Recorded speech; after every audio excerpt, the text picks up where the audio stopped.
Hello and welcome to another episode of Flying High with Flutter. I'm your host, Alan Wyma, and today I'm with Remi Rousselet. I hope I say that correctly. We were chatting about that before the show. And he is a software engineer, and you may know him best for Riverpod, provider. And I believe you also did Freeze too, which I thoroughly enjoy. It's one of my favorite tools. Why don't I go ahead and turn the mic over to you? You can go ahead and maybe give a quick self-intro. Hello, first of all, I'm happy to be here. So as you mentioned, I've met provider Riverpod, Freeze and Hooks too, Flutter Hooks, which is a board of React hooks which you're farming with them. In general, I work on Invertase and I like to maintain different open source packages, which we do too at Invertase on slightly different projects, but yeah. Like at Invertase, we are maintaining Firebase packages and all those things. Sorry, you said you're making Firebase packages? Did I hear that correctly? At Invertase, we're maintaining the Flutter Fire ecosystem. So the Firebase package. You were maintaining the package. Okay. Yeah. That's interesting. I thought the Firebase package was maintained by the Flutter team. We are in partnership with them. Oh, okay. So which part? Were you actually working on native code also then yourself? Or you were just writing the Dart side, or what were you specifically doing on there? We maintain the plugin, so if we have to write native code too, yeah. And we do both the native and Dart side, like fixing bugs and those things. Actually, I recently saw somebody posting about Flutter Fire Desktop or something. Have you seen this? I guess because there's no native Linux support, right? So is this actually in the works to actually put something native in for the other platforms, or am I missing something? That's actually a colleague of mine who's working on a Dart implementation of Flutter Fire for desktops. Oh, it's a colleague of yours. Are they? I think I saw they're in Pakistan or something like that. Oh, okay. So you have a complete remote team then? Yeah, that's it. Yeah. Oh, that's cool. We're like maybe 6 or 7 people, something like that. Only 6 or 7. Wow, so small team. Like, you guys are doing what exactly? So, I mean, I know you're working on obviously on this plugin, but what else? You're doing obviously client projects, right? We are mostly on open source things. We try to find open source for open source projects. And so we also have our own open source projects like Melos and other. I think it was announced recently, so I think it's fine to talk about like Spec, which is coming soon, which is a testing utility Flutter.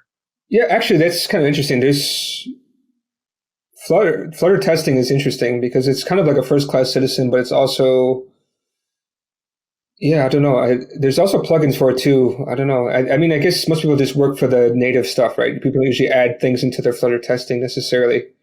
But do you think that the current Flutter stack needs more work to it? I mean, are you planning to keep this separate? Or are you going to try to actually merge it into the main line? It's mostly about developer experience that we're working on. So what we're working on is adding things like watch mode for the command line, the ability to run on filing tests, those sort of things to improve the developer experience. Okay, to improve the experience. Okay. Yeah. But this isn't released yet, right? It's work in progress. We may have something to share by the end of the month, but it's not quite sure yet. Is there a name already for it? Yeah, Spec. Oh, SPEC, right? Yeah. Is this similar to like RSpec in this kind of utilities? What do you mean? No, when I think of the name spec, usually I see this word with like in Ruby, there's this tool called RSpec where you do BDD. So I was curious if it's going to be similar to that. No, it's unrelated. No, it has nothing to do with it. Okay.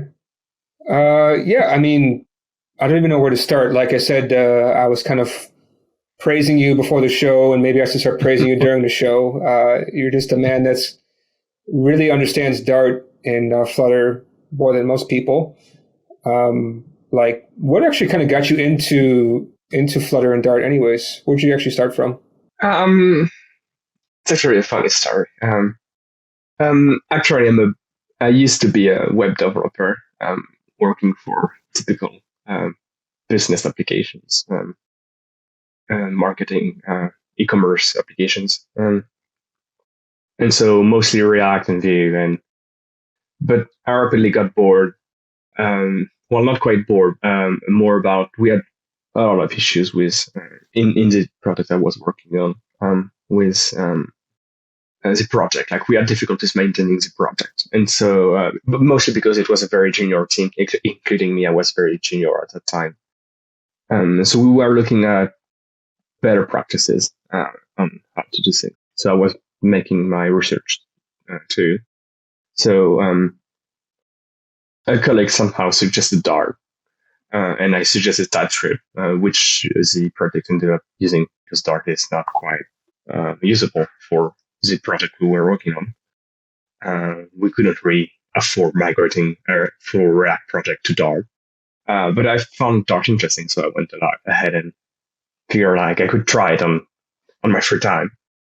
And then I discovered that Dart somehow has this mobile framework called Flutter on the Dart website. So I figure out, maybe let's try doing some simple mobile applications to test Dart. So I tried Flutter. And then I realized that this developer experience is such a huge over what I've been using so far. Like simply just installing and creating a project is so much easier in Flutter. And you have almost nothing to do compared to in JavaScript, where you have to install maybe Webpack, Babel, TypeScript, all of those different things. It's better nowadays, but it used to be very, very difficult. Sometimes it could take many days. And so I realized, Flutter has such a great tooling that it made it very easy to try and dig around. Like one of the things I really love too in the Dart ecosystem is when you're installing a package and you do go to definition in your IDE, you will see the source code, including if you're doing that for Flutter. It's not minified. It's not anything. You can read it properly with all the comments and all, which makes learning about the package or technology you're using so much simpler. Like if you wanted to learn React, you have to open the Git repository or clone it.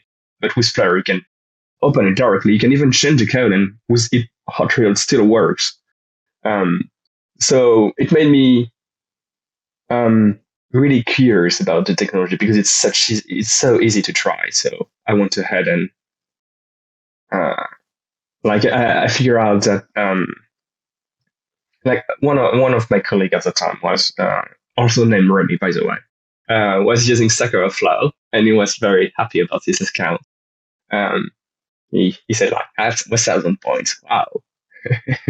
And so I found it quite interesting. And so I wanted to try and make an account too. And so I looked at Flutter questions because at the time that was the technology I was looking at.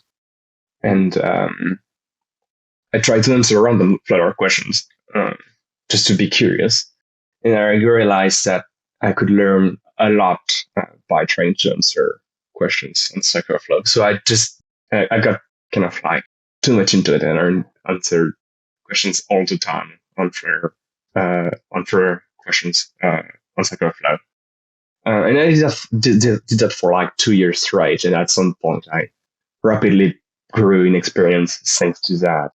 And that's my journey, basically. That's quite an interesting journey. I would have never thought about answering questions, but for sure that is it's a great way to learn because if you don't know, you have to learn it yourself. Yeah, basically. So you must have a massive reputation on Stack Overflow then. Yeah, nearly 200,000 points. I'm afraid to look at mine. I'm sure mine is maybe sub 100 for sure. Maybe sub 50 probably.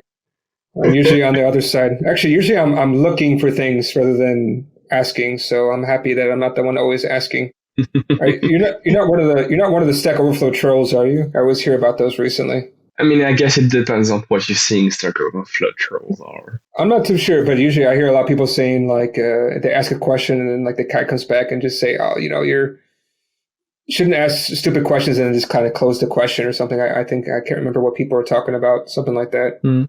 But I haven't seen that many people do that. Usually they get kind of moderated. I know that somehow people dislike downvotes a lot because the Flutter has this downvote system. But I think I understand why people get frustrated, but I think that's an important part of why Stack Overflow is successful. Because if you can't stand votes, then it's a lot harder for Stack Overflow to say this question or this answer is better than this other question and answer. So it would degrade the quality of when you Google a question and you get the first link, and which is it should point to the correct answer, not the random post. So I get where people are frustrated, like getting negative feedback is never too cool, too nice to, but I think it's really important. And I think many people tend to think that they are receiving unnecessary negative feedback when I think from experience, it's because when people ask their first question on Stack Overflow, they don't really know how to ask a good question. And so, of course, it would be of a lower quality than what you would find. So you would get more negative feedback than normally. But once you're understanding the good practices, it's fine, I think. Well, I mean, sometimes I see questions like, I want to write Flutter apps. What language should I use? I don't know how to answer this kind of question because if this is the kind of question I answer, then I think I'm a little bit difficult for me to help you. I think we're at different levels. I think even you were like, I don't know how to answer that. I would just leave a comment on the question, answering this is quite straightforward. Like say, use Dart because there's only Dart and end of the story. Or if there's an already existing question for that, maybe close that as duplicate. There's no need to spend that much time on such question. You're much more respectful than me, I think. So I should probably learn from you. I don't know how you behave. Usually that depends on my mood, but I think this kind of question, I think, I just avoid answering it because I don't know. I feel like if you're going to ask this kind of if you're going to ask this kind of question, I don't know if I can help you because this is something you should be able to find for yourself. But I understand, there's a lot of people who always say, okay, I really want to learn how to program, but then you ask them, okay, so what have you done so far? And they're like, I just really want to learn. I'm like, well, did you read? Did you watch video? No. I just want to learn someday. Like, okay, I don't know where to help you from there. You got to make an action, right? Or else it's difficult for me to help you, right? Yeah. Okay. Anyways, sorry. So that's pretty interesting way to go, right? So it makes sense. I think a lot of people who are in Flutter definitely come from web because I'm not too sure why it is, but maybe it's because it's very related, especially if you know Flexbox. You can work yourself around most of the alignments of widgets and things like that. I think it's, at least for me, I think it's because the way Flutter works is familiar for web developers. Like in web development, we have React, we have Vue, and Angular, which are very close to what we do with Flutter, with widgets. Like widgets are basically React components. It's almost a one-to-one board with like slightly different namings for life cycles, but that's about it. So I think it plays a big role in having web dev use Flutter. Same thing for like Dart is very close to JavaScript. It has a lot of similarities, and pub is similar to NPM, and so it's definitely something web dev are familiar with. I mean, for me though, I'm probably the strangest web developer because I try to use as little JavaScript as I can, and I stay far away from React. To give you an idea of why, I was in a project where 200 rows in a table took, I forgot how long it was. It was like at least 30 seconds to render. Mm-hmm. And so ever since I had that project, I've stayed clear of React because it's too easy to hurt yourself if you don't know what you're doing. I don't quite agree.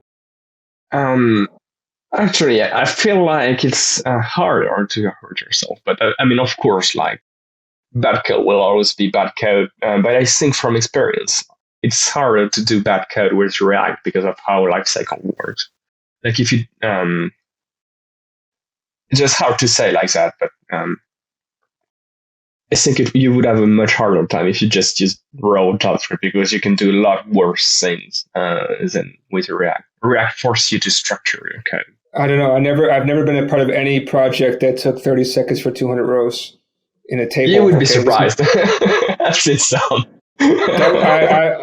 I'm not saying there is no others, but in my experience, and this is at a bank, and they were pushing React. They were like, "Yeah, React is great." And I'm like, "Okay, I don't see it." But I mean, it depends on the people, right? Also, this project was like written by a guy who didn't really know React, which obviously that's what happens. Yeah, but that's probably the issue. Yeah. Yeah. Well, I mean, he was using ref everywhere, and I never even heard of ref before.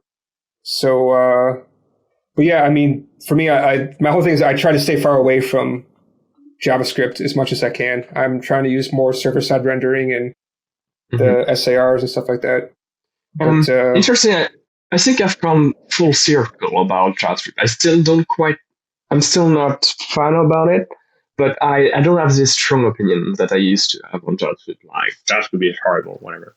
I used to think those sort of things, but nowadays, now that I've used Dart and digged into low-level APIs and things like that, I kind of understand what JavaScript tries to do in somewhere. I still think that it's a huge issue that there is no strong typing in JavaScript. Like you can cast a thing and it just doesn't work in TypeScript. Like if you cast something, it doesn't care that if the cast is not respected, which I think is a big problem. Which you wouldn't have if you used, say, ReasonML or Elm or Dart. There are many alternatives. But other than that, like I think JavaScript has a good set of features, especially around objects. I think objects are quite neat in JavaScript. They allow you to do very flexible things. Like TypeScript, especially TypeScript, really uses with union types and all of this. You can do really fancy stuff. Yeah, I'm a big fan of union types. I'm really into Rust recently. And so I love the idea of having like these, like even from Haskell, like these maybe things. I think we were talking about this before, I use freeze. And I always make a result type. I copy off a Rust style with result type where it's either none or something. And I really love that a lot. So result of type T. It's fantastic. I wish they'd build that into Dart. I really wish Dart would have pattern matching and unions. Then I would be super happy with Dart. Right now I'm pretty happy with it, but I can wish for other things. That's my number one request too. I really wish we had them too. Do you know is there a request for that? Do you know? There is a language issue for it on the Dart/language repository. There are a bunch of issues like data classes and union types pattern matching. You'll find a lot of them. Have you ever used pattern matching before? Yes, I do. It's the most fantastic thing I've ever used in my life. I just don't know why other languages just don't have it. I don't know why. I agree, but at the same time, I also agree that I think something I've been thinking for some time recently is I think one of the things compiled language like Helm or Dart lacks are the ability to compile a language, a program, without fixing all the compilation errors. I think that would be neat if you could, like, in development only, of course, execute some code, even if there is potentially a type error somewhere, to make iterations easier. Because, like, pattern matching is neat, but on a really large project, if you want to add a new case to your union, you may have to change so many lines to start your program that it may take a huge amount of time, which is where we would be. This feature would be interesting. Like you could change them one by one and test them individually instead of having to change everything at once. I don't think it's such a bad thing. I mean, I think it's fine to add another type and enforce all these changes, but at least I would much rather have a uncompilable code that I know won't run versus, and then when I make it run, then I know it's going to work rather than like, I want to just try it. Well, to be honest, like every prototype I've ever done is always going to be put in production. I agree. I just think that it's part of the reason why not everyone likes it. Like I know that very beginners tend to dislike compiled language because they are harder to understand. Like when you have a compilation error, the compilation error may make sense, but you have to understand the error message. Whereas if you can run the code, you can do console logs and things like that to see, yeah, actually the compiler is right. My variable is not what it's supposed to be. So of course I cannot assign a string to a number. But for people, they need this console log to realize that's the case. Otherwise, with just an error message, they don't understand what's happening. Yeah, actually, I see a lot of people posting on Facebook saying like, "How come my code doesn't work?" And how can and the reason it doesn't work because null safety all of a sudden. And then they also say, "Well, how can I turn off null safety?" And it's like you have to try to explain to them, listen, null safety is great. Like you don't get it. You don't get all the problems of null values. And they just say, "I don't care. I just want to get stuff working." Like, no, yeah. I mean, I think I was there a long time ago, so I can sympathize. But yeah, I mean, okay. I mean, that's a good point. I never really thought about it like that. That it would be for people. It's a problem. And I think a lot of people in Flutter are still beginners, just beginner developers, not even just beginner in Flutter. It's so yeah, that's definitely a problem. But yeah, I still want that. I have to bug somebody. I can just figure out who the heck the person is I can bug to make this happen. That'd be great. All right. I think let's kind of talk a little bit more. Let's get back on topic. I think we're kind of fanboying out about languages at the moment. Why don't we talk more about like, okay, so you did Stack Overflow for a few years, and then like, what was like your next kind of step in your Flutter journey? I mean, I'm sure you must have been creating projects at the same time, right? With my Stack Overflow journey, at some point I realized that many questions were very similar. Like many people have the same problem over and over and over. And one idea that grew on me was maybe there is something we can do, like changing how the API works somehow, to kind of make it more intuitive for the users. Like one of the first thing I tried to do, that was when I already was a lot more experienced, is one of the common issues that people had with inherited widgets.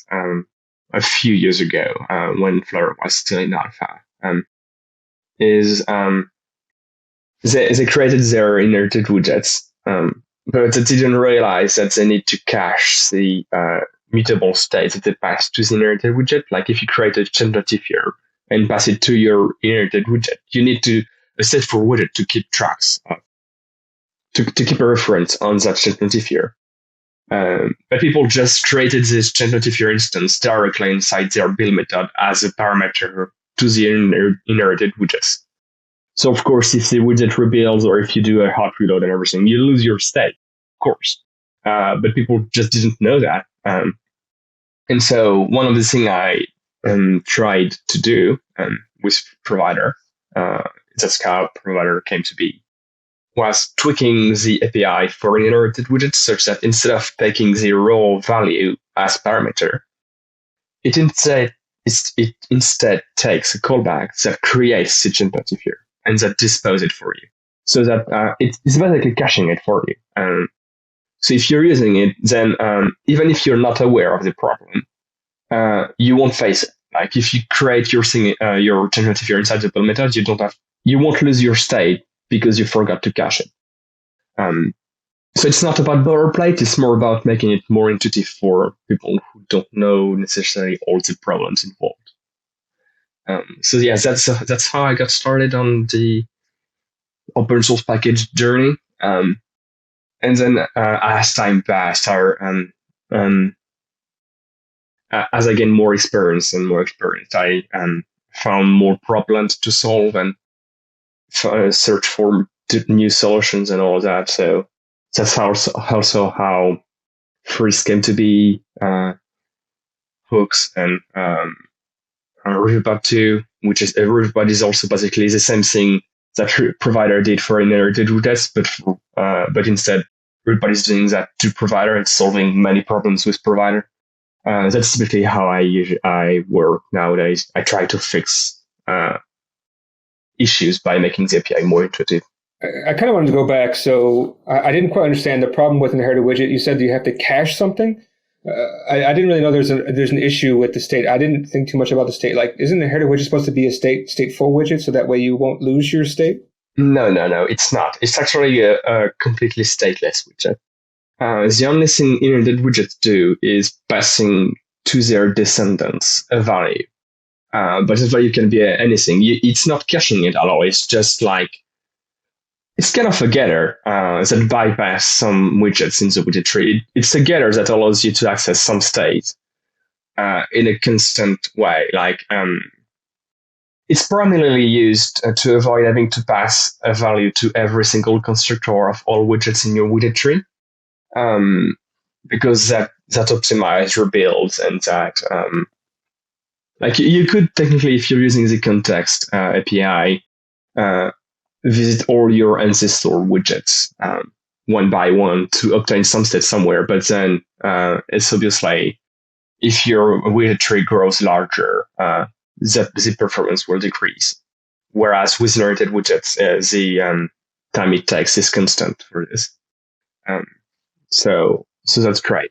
But it does nothing else. It's not caching anything. It's not doing anything fancy. It's just linking to a value to the consumer. Okay, but you're saying, I didn't quite understand what the issue was about how you would actually lose state, though. That was the part that really didn't get to me. Maybe I missed something somewhere.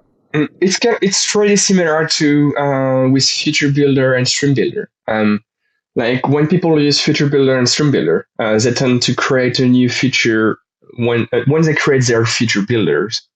They do feature and then fetch past directly inside the build method, which means that whenever the widget rebuilds, then the fetch past method will be triggered again. So the thing is, a widget may rebuild at any time for any reason whatsoever. You shouldn't, the fact that the widget rebuilds shouldn't have any impact on your application. It shouldn't cause bugs or cause performance issues. But the thing is, since people did those sort of things in their build method, like fetching and doing network requesting or creating their template instance, then their application no longer respected the rules of the build method. So if a widget rebuilds too often, it had some negative consequences. So it made too many network requests, or it recreated the state of something. So that's the issue people had. I didn't know this was a problem because I used inherited widget in a project before, but I didn't experience any issues. Maybe I just somehow lucked out. But I never used inherited widget directly. You can avoid it, especially if you're you can miss the problem. Even if you have it, you may not necessarily realize it with inherited widgets because they tend to rebuild less often than with, say, feature provider, where feature provider is typically at the tip of the tree. So you see the problem a lot faster than we inherited widgets. But that doesn't mean you don't have the problem. It may be that when you release your application in production, in a very specific case, when you're navigating from one page to another, then your widget will rebuild and you will lose your state. It's just you may not see it in development immediately. Okay. Okay, so you made provider to kind of solve this issue. Like, what actually happened that it seemed like somehow provider was like the package that Google was like, yeah, this is the one that, if you don't know what you want to use, this is the one that you should use. Like, I'm just curious about, do you know how this whole entire thing started? Was it, what actually happened? What happened is, around the Google I/O, Google worked on their package for something similar for simplifying inherited widgets. I think what they tried to do was focusing on simplifying inherited widgets, which the name their package provide instead of provider, because provider was already taken. But when I saw this package, I was thinking that the API wasn't quite ideal, and I had some issues with it. So what I did was making an issue about my issues with the package and about how I solved them with provider. So we had some discussion around it, I really didn't necessarily want Google to say use provider. I wouldn't have really minded if they kind of use my solutions for their package. I wouldn't really worry about it. But in the end, they decided to say, yeah, provider is fine. Let's use that. So that's how it ended up. Did they connect with you directly and say good job, or was it like, hey, you stole my idea? Or I was just kind of curious if there's any kind of back and forth. There must have been something, right? I mean, it was me who reached out to them on a GitHub issue on their repository. And then we after extending there a few times, we had a call. Like we had met online to discuss more in depth about the different issues I had with their implementation and how I tried to solve them. Like I showcased them how provider works, and then they generally agreed that how the way provider worked was better than what they did. So they decided to just use that instead. Okay. Yeah, I mean, the part I like about provider the most is that it's very, we were also talking about before the show, right, is that it's very kind of clear that, okay, this is where it is in the tree, and you can kind of see it, and you can move it up and down pending what you want to do. But I think what kind of really killed it for provider, or at least what I think one of the things that you wanted to fix when you start looking at Riverpod was that if you wanted multiple providers of the same class, how can you solve this issue, right? This is something that you think was a good idea. And I think it makes sense. Maybe we can start talking about like that. Like, what was it that kind of started sparking your ideas about, maybe this could be better, or maybe this doesn't suit all the problems. I have another idea. Like, what was the thought process?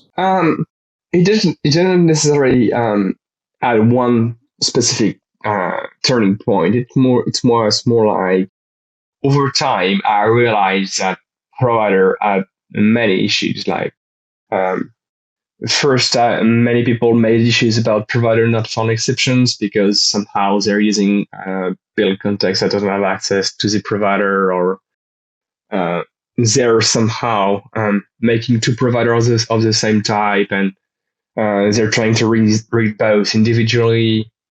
Like over time, many people made different issues about different problems that I straight up couldn't solve in provider. Like I couldn't fix any of those because of how inverted widgets works. It's just not possible. It would have to require a completely different mechanism. Like we could maybe try to do some tiny workarounds, like for the having two providers of the same type. Navigator as it technically is the same issue, but it kind of tries to solve that by having an optional parameter on navigator.auth where you can say obtain the root navigator or obtain the closest navigator on navigator.auth. So it's like a tiny workaround about the issue, but I don't think it really solves the problem. Like if you somehow have three providers of the same time and you want to obtain the one in the middle, you won't be able to. So it's not quite the ideal API. And I didn't really want to add those half-baked API because I think it will maybe potentially cause more problems than it's solving. And it's not quite intuitive. So I started searching for potential solutions. I was at some point after many issues, I was trying to kind of like what I did with provider to fix a specific problem that people had. I tried to find a different API where those problems wouldn't exist. So now that I knew what the problems were, I experimented many different APIs over time. Some that were completely unrelated to providers, many different things. Many things that I just trashed because they were just straight up not good enough. Like sometimes you're maybe solving one problem, but you're causing many other problems, so they're just not good enough to use. But that's after a lot of research, I found the Riverpod API about declaring providers as global variables, even if these are not quite global, which I think is the best compromise for the problems that provider had.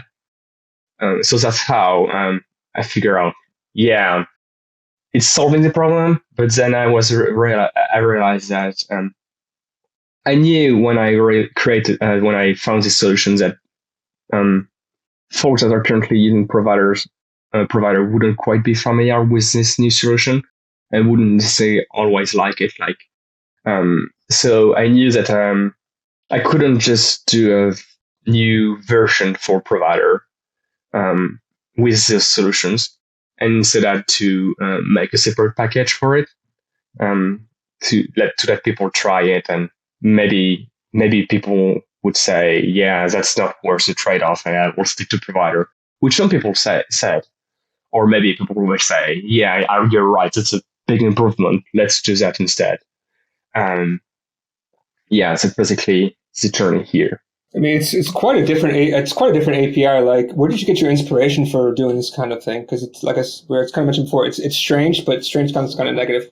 Let's just say it's not intuitive based on like when you're working with Flutter, it's always trees, right? It's not really a tree thing, but it also is because you have this provider scope, which is I think the name of the widget where actually things are actually stored. So like it's very magical in the sense that it's not explicit, right? Maybe we can talk more about. Let's talk about the inspiration and maybe talk a little bit more about at a high level how everything kind of works. I think would be a good, at least for me, it'd be very good to understand.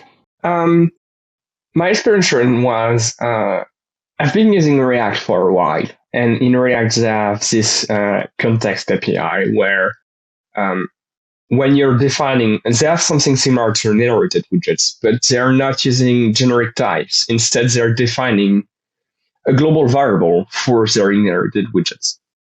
It doesn't quite work the same as with Riverpod, where you're just defining the provider scope and then you can access any of those providers defined in the application. You still have to insert the context, that they call it, inside your React tree. But the difference is with their API, since they're defining a variable, they have type informations about what the result will be. They also don't have issues with two variables of the same type or other limitations about inherited widgets in general, like the issues that provider has. So I figure out that looks like a good solution. The problem was with this approach, you still have to insert all of your providers inside the widget tree. Like you're defining your provider as a global variable, but you still have to insert it inside your widget tree. Maybe pass it to multi-provider or something like that, which is very tedious, especially considering now they are separated, so it's less obvious. So I wasn't too fan of that, and I searched for solutions to fix this problem. I didn't want people to define the provider and then add it to multi-provider. And so after trying a bunch of different things, I figured out I could use this provider scope widget that kind of with lazy initialization. Like the way it works is basically it no longer supports Riverpod purposefully no longer supports initializing a provider the first time your widget tree renders. It's instead initialized the first time you're reading the provider. And so since now providers are always initialized the first time you read the provider, I no longer need to know all the providers that exist in the application. I can deal with the initialization process only when the first time they are accessed, because then I would know directly what the provider is. I would know which providers exist at that time, and then I would be able to link them to maybe a map somewhere, which is basically what provider scope is. It's basically a map of provider and their state. And that's basically how it works. Yeah, sorry, I'm just looking at provider scope because it is pretty interesting. I still wish I could understand how things get inserted, right? So it must be doing something with that ref It's just so hard for me to understand without seeing it explicit. Basically, think about it as a fancy map. It's a map where all the keys are the providers and the values are the state of your providers. And so when you're and the thing is that when you're trying to read the map, you're using more the put if absent method. So it's basically doing the insertion of the provider state for you. So you don't have to do if the state is null, then create the state, or otherwise read the state. It's doing that for you. But other than that, it's quite similar to a map. Yeah, I mean, to me, it seems pretty good. I'm kind of curious about like what is happening with Riverpod recently. I didn't look at the exact changes, but I did see a lot of people complaining that things are being broken recently. I guess you must be making some pretty big API changes that this is happening. Yes, I noticed very recently the 1.0 of Riverpod, which is a unification of the syntax of Riverpod. It's more streamlined now. Before we used to have many different syntax for reading a provider. Which depended based on whether you were in a provider, whether you were in a widget, whether you use Flutter hooks. So now, anywhere you are, it's always the same syntax for reading a provider, which makes learning Riverpod, a lot easier, and the API more intuitive. But it's also a big breaking change. But hopefully, we made with team, which is helping me working on Riverpod. We made a migration tool so that it's dealing with the migration for you, so that you do you install Riverpod CLI, and then you do Riverpod migrate, and then it's migrating your project to the new syntax for you. So even if it's a big breaking change, the migration cost is very low. Actually, it's basically done for you. Okay, well that's good. I didn't even know about that. Makes sense. Yeah, I think one of the also really the cool things about Riverpod is the compile time guarantees that you can say, okay, because basically it makes sense, right? You have 3 different states. The data's there, the data's loading, or the data errored out. That's really quite clean. I can't imagine any other possible states that may happen. Like, where did that kind of idea come from? Because that's really a fantastic idea, and it's amazing that you can implement that. It's related to freezed, because I've always wanted union types in Dart, and so I made freezed based on different inspiration I saw in the Dart community. I tried, and once again, it's the same story. I basically tried a lot of things. Many projects that never were quite released because they weren't reusable. But then at some point, I found the syntax for freeze and I released it. And so I think freeze is quite a good solution to union types. And I like it. And I think people like it too. And so I figure out I can use that directly inside Riverpod too for asynchronous state. Because that would make that would be like, what's the word? Like it's in the same team as with the problems that Riverpod is solving, because you know that Riverpod is removing this provider not found exception and have a more type-safe API. So I figured I could do the same thing with asynchronous state and make it more compile safe. It's like they're related things, and so it made sense here. And so I did that. Yeah, it's pretty cool. Now I want to kind of go back to freezed.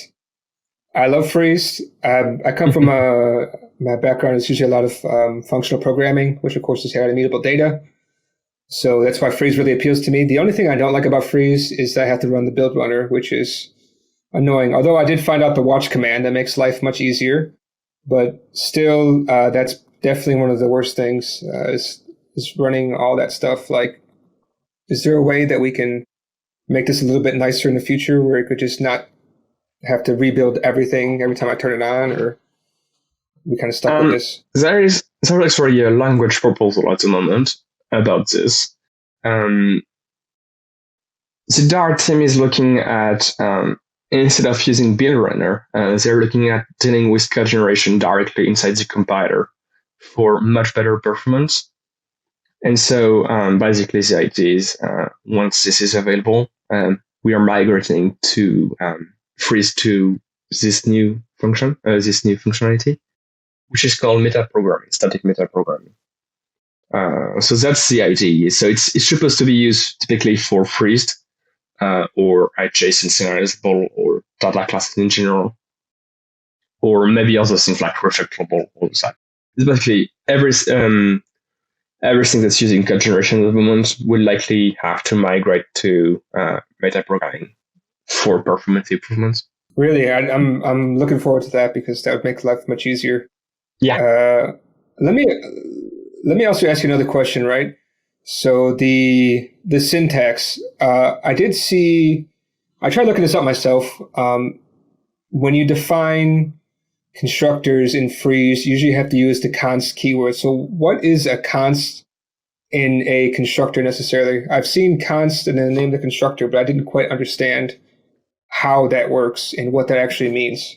Well, first of all, you don't really have to use the const keyword. The const keyword is optional for freeze, but you can definitely use it. So what this const constructor is it's for immutable classes only. And so what it does is when a class is fully immutable, it allows you to instantiate the class at compilation time instead of at runtime. Only if the parameters are known at compilation time too. So only if it's a number, like a constant number, a number literal. So if you're typing 42, it's fine. But if you're using a variable of type number and passing it, that won't work because that's a runtime variable. Like strings works too, lists, all the things, and of course, all the classes that are instantiated with the const keyword. And so when you're instantiating your class using this const keyword, since this class is completely immutable, there's literally no way of changing the content of your class. And so in this situation, what the compiler does is, if you're trying to instantiate this class with the exact same parameters in two different places, they will share the class instance instead of creating two separate classes. Because since they're using the exact same parameters and they're immutable, the compiler can optimize that, so it takes less memory. Which is neat. In particular, like Flutter uses it a lot for widgets because widgets are immutable, as you may know. And like the memory optimization is neat, but it's not that big of a deal. But what Flutter does with it is a lot more interesting, I think. Say you're instantiating a widget with a constructor. That basically means that the instance of your widget will always be the same because of how what I explained before, where when the class is recreated, it will always have the same class instance because of this const keyword. And so what this means is Flutter will detect that the widget instance didn't change. And so since the widget instance didn't change, it knows that it doesn't have to rebuild the UI associated to this widget because it's immutable. So if nothing changed, there is no need to rebuild anything. And in this situation, it can lead to drastic performance improvement because you have to rebuild a lot less widgets than you would typically have to. So that's basically const. Okay, because I think I remember when I looked at the freeze docs that they mentioned that you should use const in there. At least it had it in the code. You can use it. It's optional. Sure I'm not losing my mind. It's optional. Yeah. Okay. It supports it, but you don't have to. I understand that. Okay, yeah. It's const factory, right? So yes. The strange thing is that it's const factory, but you can still pass in a runtime variable, right? Yes, but if you're passing runtime variables, then you cannot use const here. Like, if you're specifying const factory, the only thing it does is declare that this class can be instantiated with const if the parameters are const too. But if the parameters aren't const, you won't be able to instantiate it with the const keyword. Oh, I see. Okay, I understand. Got it. Okay. Yeah. So we did get a question from the audience. We actually have some people who are, like I said before we started the show, they were asking how come it hasn't started yet.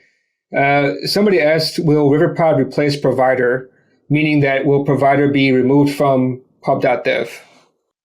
Well, first of all, we cannot remove packages from. So provider will not be removed from pub because that's just straight up impossible, and I don't think we should remove it anyway. But in general, I do think, and I do hope that Riverpod will kind of replace provider. When I announced the 1.0 of Riverpod recently, at the DroidCon in London, I said that my official recommendation now is if you're starting with a new project, consider using Riverpod instead of provider. It's not the Google recommendation, it's mine. So Google is still technically recommending provider. But at least in my opinion, you should avoid using provider now if you can. Riverpod is definitely in a better state. I don't see any real benefit of using provider instead of Riverpod. You said maybe tutorials, but it's about it. It's pretty interesting because I was just talking to Chris Sells a couple weeks ago, and he made it seem like no, provider is still what we recommend, and Riverpod, we just don't see it yet. Maybe I don't. I'm just taking this is my understanding. So don't go find Chris and yell at him. But this is my understanding. Was like we don't see Riverpod at the state that we see provider in terms of like ease of use and understanding and all these kind of things. And I think I can see that. And I think we also kind of mentioned that there's a little bit of a change of thought that needs to take place in order for this to happen. But it's interesting that you say that you should probably just not even look at provider. It's a difficult take topic. A look right at Riverpod, which is super interesting. I get where they're coming from, but also I don't quite agree. I think that it will be easier to introduce provider, but it won't necessarily be easier to use. I think Riverpod makes development much easier than provider. Especially with compile simplicity and all of that. But I think one of the problems with Riverpod is the documentation is not in a good state, especially because of language limitation. I have to add more things than necessary for Riverpod to work. So it's a bit scary at the moment. When provider kind of like technically provider has as many classes and Riverpod, but provider has actually a quite bad documentation, and so I think it makes ironically provider look easier than Riverpod because since the documentation is so much smaller than Riverpod, people feel like it's easier to learn provider. At least that's my understanding.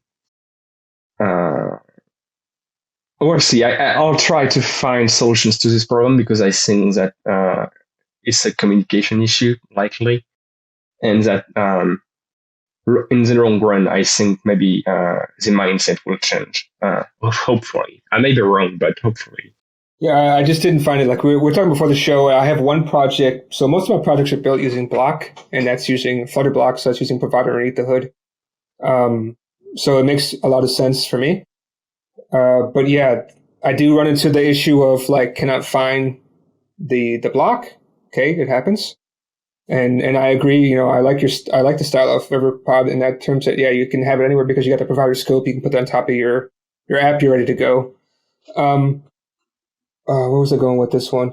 I think like you said, the documentation in terms of how to properly use this in production or how to properly use this is, maybe could be better. I think also the testing, maybe that one's probably something that's definitely lacking because, not a lot of people write automated tests, but I'm a little bit more into that than maybe others. But and it does take some getting used to, like, because provider is very used to understanding, okay, so I got this provider, I do an implements of that class, I could just swap it in, it's very clear.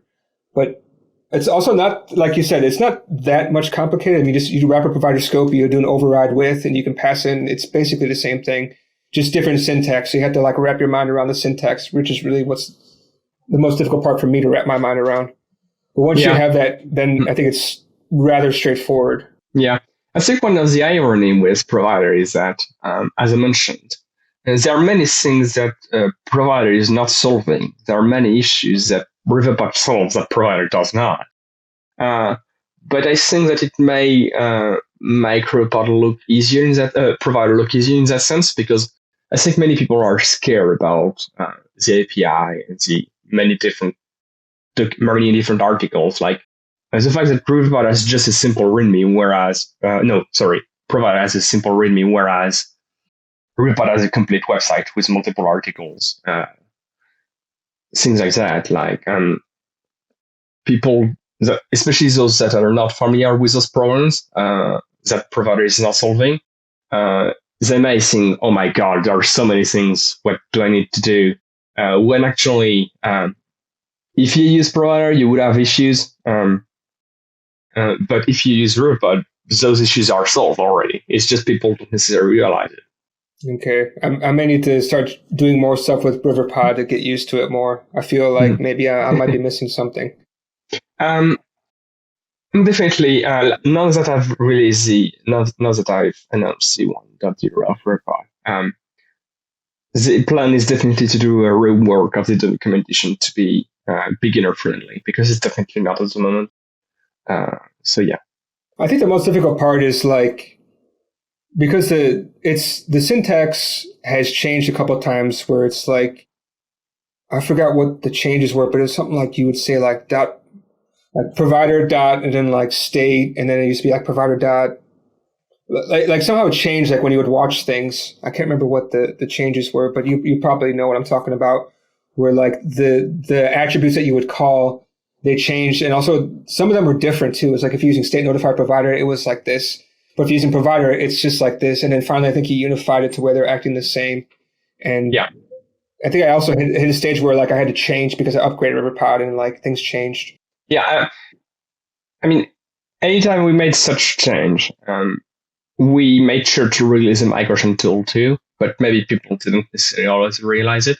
So when we changed the state thing that you mentioned, that provider.state, provider.notifier, and all of that, when we unified this, the tool did the migration for you, but maybe you didn't know that. I had no idea there's a migration tool, so it's usually I just migrate by hand. Yeah, I mean, if you're migrating by hand, I can understand the frustration, but we definitely made one on purpose because we knew it would be frustrating. It's not so bad because my apps are not that big, but at the same time, like I don't mind to do that. It's fine, especially if it makes it better. And because it's a compiled language, it's not that difficult to do because you can see all the errors. If it's a runtime error, then I would get a little bit upset. Yeah, that's definitely one of the big benefits of Riverpod is since it's compile safe. Sure, it may be breaking, but if you didn't migrate, you will know that you didn't migrate. You will know if you're still missing something. Whereas a breaking chain in a JavaScript, for example, in a JavaScript package would be horrible. So let me just ask you, just kind of curious, what is your favorite package that you have worked on? Is it Riverpod? Yes, I think so. Yes.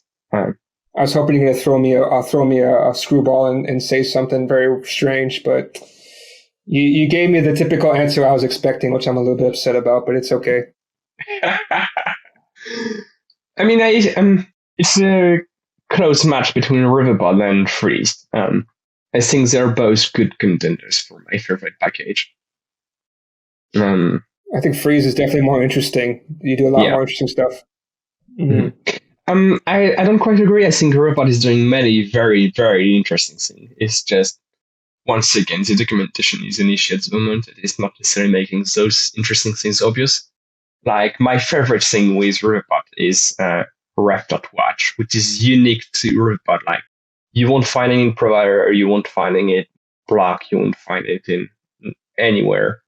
But it's doing it's allowing such a huge it's allowing such a huge simplification of your logic in some cases. But it's definitely something that needs to be better introduced. So the documentation, I have a lot of work to do on the documentation on that area. Well, I mean, Flutter block does have context.watch and context.select, which is kind of similar. Yeah. I mean, provider has those, but that's not quite what I meant. You cannot use context.watch, context.select inside a provider. So you cannot really easily combine providers. It's not really something you would typically do in provider or in block or in whatever. You don't really combine providers. Yeah, this is true. I understand what you're saying now. And I was actually kind of curious, like the watch stuff, is that just using like Marcus Dirty underneath or something? I didn't look into it, but I'm guessing it must be using some kind of dirty. Yeah, okay. That's that makes sense. Now I know all your tricks now. I had actually during the DroidCon a discussion with a colleague of mine. We were discussing about React Query, if you're familiar with it. And I was basically arguing that Riverpod is kind of React Query in Dart. They are solving a similar problem. There are some differences, but they are trying to do the same thing. Riverpod is focusing a lot on declarative caching. But that's really not obvious. Okay. All right. Yeah, I don't think I have anything more I want to ask at this moment because we went through all the major points that I really want to get to you. Yeah, I mean, is there anything you wanted to say or to mention before we kind of sign off for the day? Let me think about it. Any self-promotion or something? Maybe not self-promotion, but I think if possible, I would love to have some help for documentation, like as a general call for help.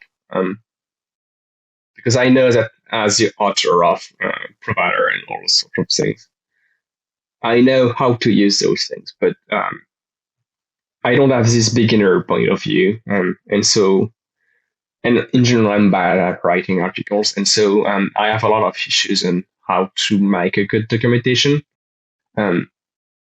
It's really hard for me. And so if possible, if you find something difficult, like if you think something is missing in documentation or something is not clear, or something that you think could be improved, anything, literally anything, any suggestion, please raise an issue for it and keep track of them. And since I mentioned I will focus now on the documentation, your opinion will definitely be taken in consideration.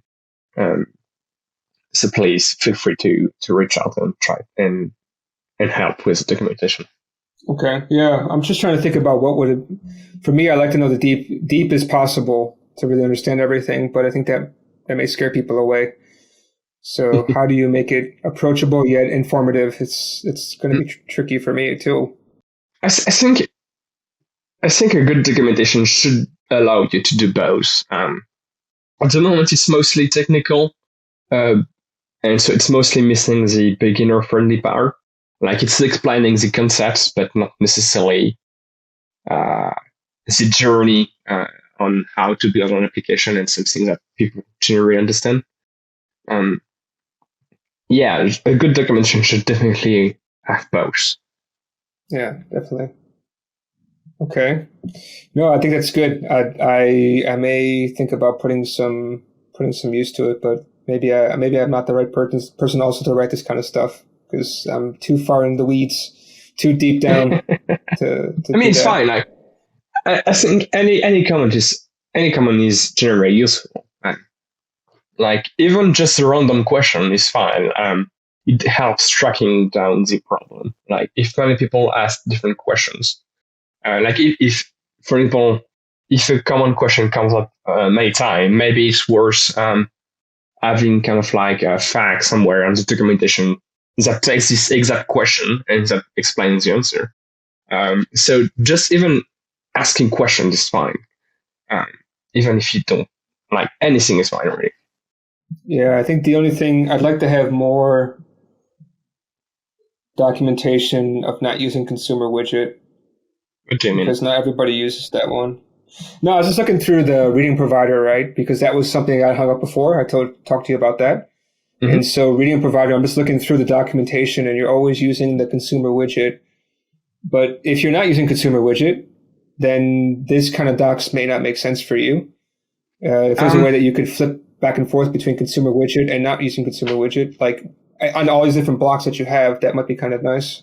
you Mm-hmm. mean what else do you mean? Like besides consumer widget, what else do you want to say? Just normal stateless or stateful widgets. Like that was the part that hung up on me for a while. It took me a moment to find how to actually read the provider so I could use it in a project was because I didn't know how to get the ref. And it wasn't so clear for me. If I use consumer widget, it's very clear because it's part of the build method. Mm-hmm. Yeah, but that's why you have to use consumer widget. You cannot use a static widget for reading providers. You have to use consumer widget. I obtained a ref somehow. Here, I could get it from, no, not from a provider. I got it from somewhere. I don't remember how I did it anymore. I have to look it up again.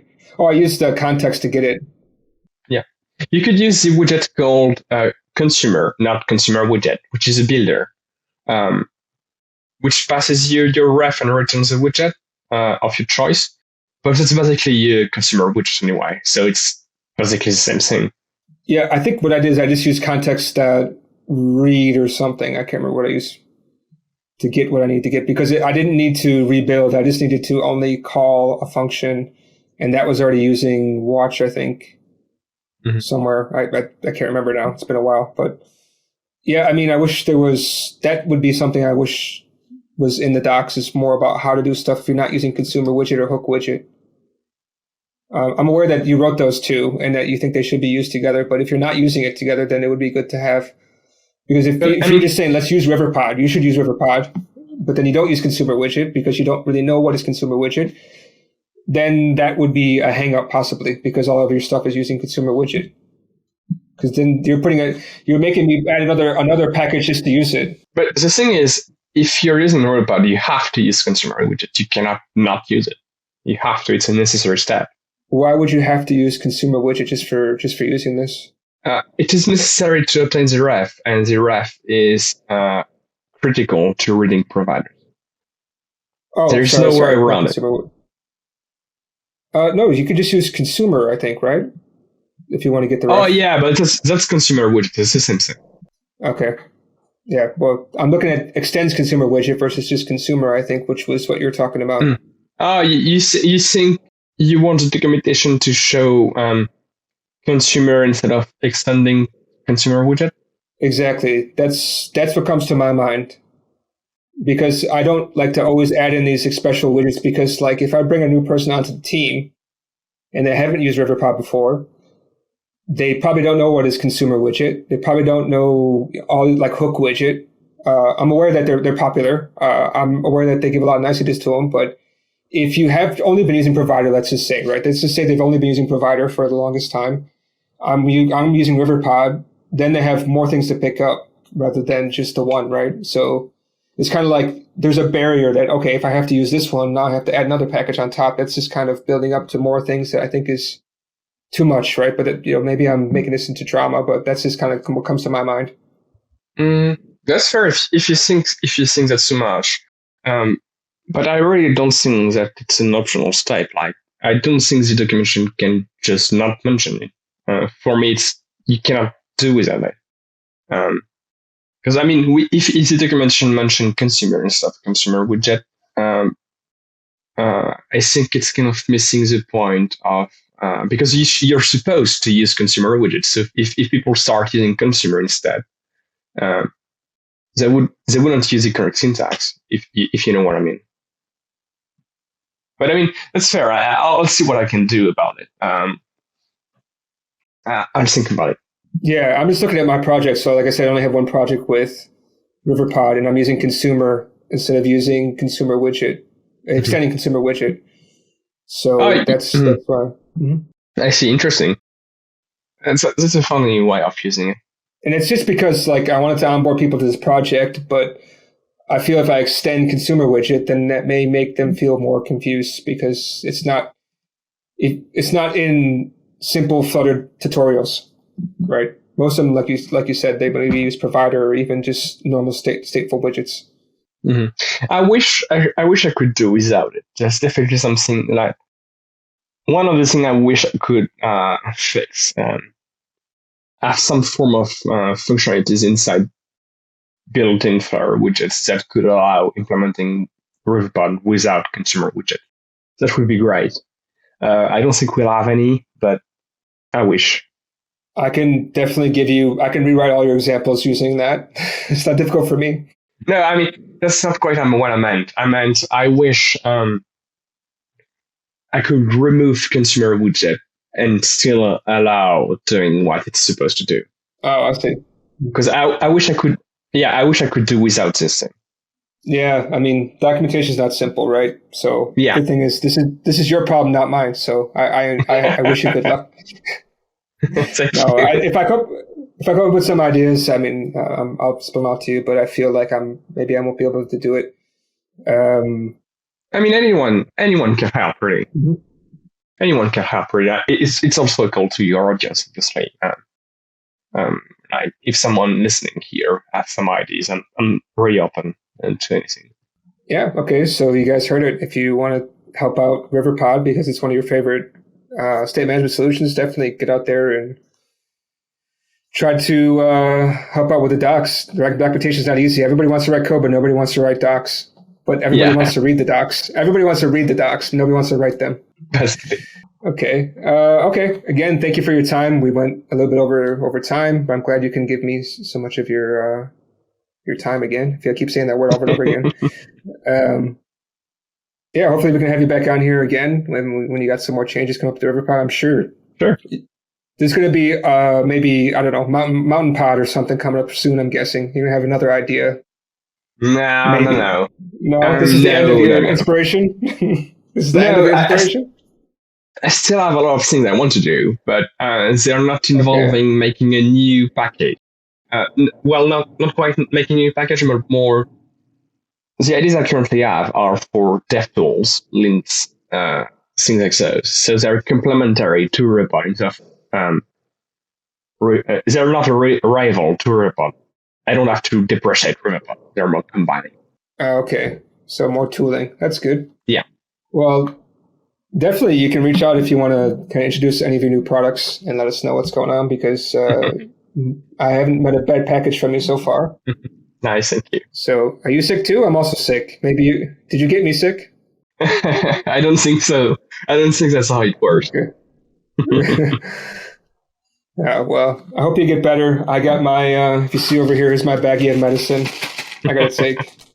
Thank you. So I hope you get better too. I hope everybody stays safe, but it's never going to last, right? Yeah. All right. Thanks so much for your time. I appreciate every second of your time. Me too. Hope you enjoy the rest of your day. It's nighttime for me and they're ready for bed. So I'll catch you again in the future. Thanks. See you.